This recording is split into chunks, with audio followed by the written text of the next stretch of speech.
And Supervisor Mahmoud's success makes it very clear autism is in no way a barrier to success, but convincing people, particularly the employers, is an uphill battle. The man I'm about to introduce you to led the re-election campaign for San Francisco Sheriff Paul Miyamoto. He's also authored a book and continues to highlight the need for greater support for people on the spectrum. Please welcome Adam Sherman, author of the book Living Beyond Normal, an Autistic Autobiography, to the Nine. Adam, thank you so much for joining us. Thank you for having me. So, Adam, first I want to talk about Supervisor Mahmoud. You said you know the supervisor. Did you know about his diagnosis? No, I did not, because one thing that people really need to understand is that there are no classic symptoms of being autism spectrum disorder. There's a reason why it's called spectrum. No two people with that diagnosis are the same. Sure, we might have things that seem similar, but our interpretation of the world, our development, it is all as unique as any number of fingerprints. But it's interesting to note there that, you've interacted with them. People, often judge based on what they initially see, but they don't really know. The gentleman that introduced me to you, he didn't know there was anything, wrong when you led the sheriff's campaign. And you want to get it across to people that do not write off people with autism. Tell us a bit about that. Well, I can tell you one thing. A lot of people, especially in this day and age where people are always looking for the simplest of solutions, the simplest of definitions to get through life. Put people in a box, you mean? Exactly. Yeah. I've had people come up to me, and when they find out that I'm on the spectrum, most likely when I tell them, they say, "Oh, you don't look like you're autistic." I always say to them, you wouldn't know just to look at me. It takes time, it takes interaction, it takes conversation. As you get to know my behavior, my antics, my interactions, that's where you can tell, without a shadow of a doubt, that there is something different compared to the average person. You heard that statistic there, 30% increase in diagnoses in autism in San Francisco. You live there in the city? Does that surprise you? Not at all, because overall statistics and ratios, they're showing that currently 1 in 36 of children are being diagnosed on the spectrum, and that ratio is only going to get bigger and more prevalent as time goes by. Herein lies the problem now. People, as you mentioned before, want to put everyone in a box, and there is an issue going on right now with people with autism.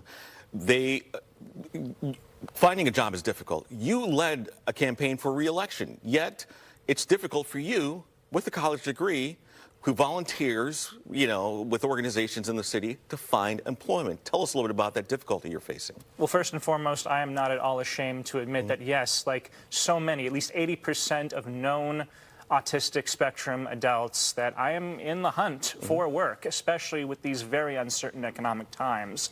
But I think that what really helps is being open about struggle, being honest about what I'm going through, because by opening up to people, that allows for not only me to trust others in my journey, but to also allow for the opportunities to come in. And what do you want the message you want to get out to employers about people with autism? Because it seems like the statistics are really high. I mean, people with autism just have a hard time finding work, no matter where you are on the spectrum.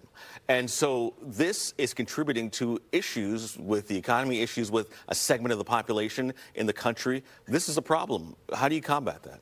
Well, for one thing, in this economy, any employer is looking for anything involving the term quality.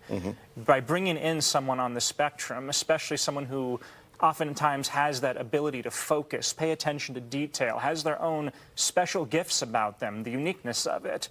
Like going back to what I said about being on the spectrum, everyone is as unique as their own fingerprints. By allowing themselves to have the time, the patience, the understanding with the spectrum individual, they can find where they fit in to their business, to the economy, and they'll be better off for it because it is about quality in colleagues, in work, in product, in everything. We heard Supervisor Mahmoud say that he has this ability, he organizes maybe even a little too much, but these are qualities that he takes with him to his job, and they've helped him so far. So this is what you're telling employers: consider these things as a positive addition to your business, right? Absolutely. He's not the only person out there who has many different similarities in how they handle their business and how they go about their routines. It is far more of an asset than a liability that people think it is. Let's talk a little bit about something that's happening right now in the news with the Trump administration targeting diversity, equity, and inclusion. Many people think this is a black and white issue, but this essentially, you were telling me that it's going to target it targets all marginalized communities, including the autistic community. Tell us about when you heard about the targeting of DEI and how this will affect people with autism negatively. Well, personally, I am not someone who will ever say that there is a perfect system or a perfect program out there. Everything can be improved, but everything can also work well, especially if the time and effort is put into it. Having so much as an existing program of DEI initiatives was extremely important for a lot of us. Instead, there are certain people out there who think instead of making the renovations, of making the improvements, metaphorically speaking, it's better to tear the entire system down. And the problem is when you do that without a plan to bring it back, or you'll just pretty much leave people to their own devices, and many people in the spectrum community cannot be left alone. But DEI was something that could help and aimed to help people with or on the autism spectrum, right? But now with that torn down, that's one less avenue you can use to help someone on the spectrum. It's unfortunately not surprising, though, because long before these programs even existed, long before regular Americans were concerned about their jobs being replaced by automation and AI programs, people like myself have always been historically and currently discriminated and kept out of the job industry, and because of this being taken down is just another example of us being left out in the cold. All right, final few seconds. What do you want folks to know before we go?